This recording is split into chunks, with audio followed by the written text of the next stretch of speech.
అందరికీ నమస్కారం అండి. మీడియా అందరికీ చాలా థ్యాంక్ యూ. ఈరోజు మీరు బిజీగా ఉన్నా సరే వచ్చినందుకు.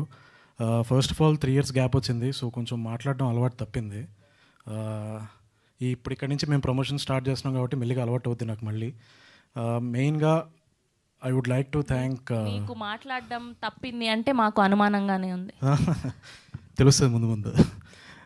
సో ఫస్ట్ నేను శ్రవణ్కి థ్యాంక్స్ చెప్పాలి. కరెక్ట్ టైంకి నాకు రాజీవ్ గారిని భరత్ని ఇంట్రడ్యూస్ చేశాడు. అండ్ ఆబ్వియస్లీ మా ప్రొడ్యూసర్స్ అందరికీ థ్యాంక్స్, మిగతా ఉన్న ప్రొడ్యూసర్స్కి. బట్ మెయిన్గా నేను రాజీవ్ గారికి చెప్పాలి. అసలు నాకు ఈ సినిమాకి కంప్లీట్ ఫ్రీడమ్ ఇచ్చారు. ఎటువంటి అనుమానం ఆయన పెట్టుకోలేదు నా మీద. ఇది ఎందుకు ఇట్లుంది, ఇది ఎందుకు ఇలా చేస్తున్నావు అన్న ఒక్క క్వశ్చన్ లేదు అసలు.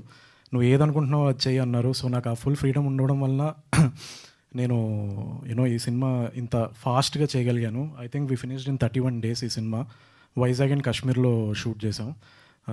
So thank you so much Rajiv garu and అలాగే Bharat garu. Thank you so much believe చేసినందుకు. అండ్ ఇందాక అందరూ చెప్తున్నారు ఇది కామెడీ సినిమా, ఫుల్ ఎంటర్టైన్మెంట్ ఉంటుందని. ఆబ్వియస్లీ ఎంటర్టైన్మెంట్ ఉంటుంది, but at the same time ఇందులో ఏంటంటే కొంచెం మల్టీ జానర్స్ మిక్స్ అయి ఉంటాయి. చిన్న సస్పెన్స్ ఉంటుంది, చిన్న సైకలాజికల్గా ఈ క్యారెక్టర్ ట్రిప్ చేస్తుంటుంది వాడు అనుమానాలతో. So I think it's definitely going to be a fun ride థియేటర్లో. ఐ హోప్ డీజే టిల్లు మీరు అందరూ ఎలా సపోర్ట్ చేశారు, ఈ సినిమా కూడా నన్ను అలా సపోర్ట్ చేస్తారని అనుకుంటున్నాను. And last but not least నా టీమ్, మెయిన్గా శ్రీచరణ్ ఈ సినిమాకి నాకు బ్యాక్ బోన్గా ఉన్నాడు. వైజాగ్లో మేము చిన్నప్పుడు ఇలా తిరుగుతుంటే మాకు దారి చూపించాడు మా అందరికీ. మళ్ళీ ఇప్పుడు ఈ సినిమాకి మళ్ళీ నాకు దారి చూపించాడు. అరే ఇలా చేయకూడదు అలా చేయకూడదు అని ఎప్పటి నుంచో చెప్తూ ఉంటాడు అలాగా. సో అలాగే నా direction team and production team కానీ, మా ఆర్ట్ డైరెక్టర్ మూర్తి గారు, మా మెయిన్ ప్రశాంత్ గారు, ఆయన లేకపోయి ఉంటే ఈ సినిమాని ఇంత ఫాస్ట్గా ఫినిష్ చేసేవాళ్ళం కాదు. ఆబ్వియస్లీ ఆయన ప్లానింగ్ చాలా హెల్ప్ అయింది ఈ సినిమాకి. ఇంకెవరైనా మర్చిపోయి ఉంటే సారీ, బట్ అందరికీ పేరు పేరున థ్యాంక్స్. అండ్ మెయిన్గా ఆబ్వియస్లీ ఈశ్వర్ బ్రో గురించి చెప్పాలి. ఈ సాంగ్కి ఆయన మేము ఎల్లుండి షూట్ చేస్తున్నాం అంటే 2 days ముందు ఆయన కాశ్మీర్ వచ్చి అప్పటికప్పుడు, ఇంకా మేము మాస్టర్తో చేస్తున్నాం అనుకోలేదు, కాశ్మీర్లో అప్పటికప్పుడు డిసైడ్ అయ్యాం షూట్ చేద్దామని. అండ్ ఆయన వెంటనే ఇమీడియట్గా బయలుదేరి ఒక కాన్సెప్ట్తో వచ్చి చాలా ఒక కేయోటిక్ స్కెడ్యూల్లో షూట్ చేశారు ఆయన. And thank you so much bro, అసలు ఎలాంటి స్ట్రెస్ ఇవ్వకుండా మీరు. అండ్ ఆబ్వియస్లీ రాశి గారితో పనిచేయడం నాకు చాలా I'm blessed ma'am.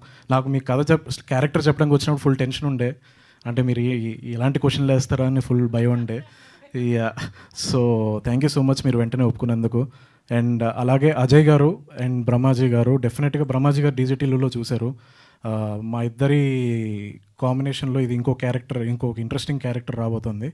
And obviously Ajay గారు ఈ సినిమాలో ఆయన మీరు కంప్లీట్ ఒక డిఫరెంట్ లెవెల్లో చూస్తారు ఆయన్ని. It's a new character for him. And Merin, thank you so much for being Kanya. I think ఈ కన్యా హీరోయిన్ క్యారెక్టర్ని ఎవరిని పెట్టాలని ఆలోచిస్తున్నప్పుడు తను ఇసుకపట్నం అని చెప్పి ఒక వెబ్ సిరీస్ చేస్తుంది. So one of the executive producer నా ఫ్రెండ్, సో తను చూపించాడు. Then I thought she'll suit for Kanya role. And ఇమీడియట్గా రాజీవ్ గారు అందరూ ఒప్పుకోవడం అండ్ షీఈ్ ఆన్ బోర్డ్.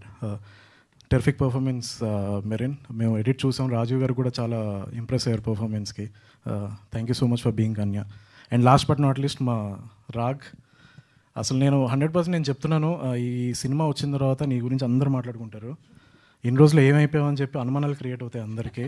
అంత టెరిఫిక్గా పర్ఫామ్ చేశాడు. నేనే షాక్ అయ్యాను అసలు, అది ఇన్ని రోజులు ఎక్కడున్నాడు ఈ మనిషి అన్న ఫీలింగ్ వచ్చింది. Outstanding performance Raag. ఎడిట్లో అసలు మేము అలా చూస్తూ ఉండిపోయాం నిన్ను. అందరినీ ఉన్న సీనియర్ యాక్టర్స్ ఉన్నా సరే అందరినీ డామినేట్ చేశాడు అసలు ఆ పర్ఫార్మెన్స్తో.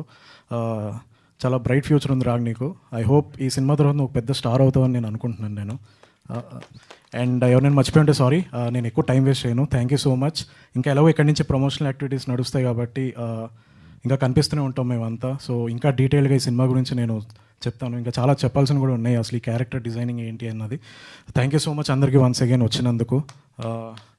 ఇంకెవరైనా మర్చిపోయి ఉంటే ఐఎమ్ రియలీ సారీ, ఎందుకంటే చెప్పాను కదా అలవాటు పోయింది. సో అలా గుర్తు రావట్లేదు నాకు సడన్గా ఎవరు. కాదు విమల్ గారు, సో టిల్లు లాంటి క్రేజీ క్యారెక్టర్ క్రియేట్ చేసినటువంటి విమల్ గారు ఇంత సైలెంట్గా ఇంత సోబర్గా మాట్లాడుతుంటే మాకు కొంచెం అనుమానంగానే ఉంది. అంటే ఒక సేయింగ్ ఏదో ఉంటుంది కదా, సైలెంట్గా ఉన్న వాళ్ళే చాలా డేంజర్ అని. ఓ అలా వచ్చారా? గుడ్, థ్యాంక్ యూ అండి, thank you so much. Yes, so ఇప్పుడు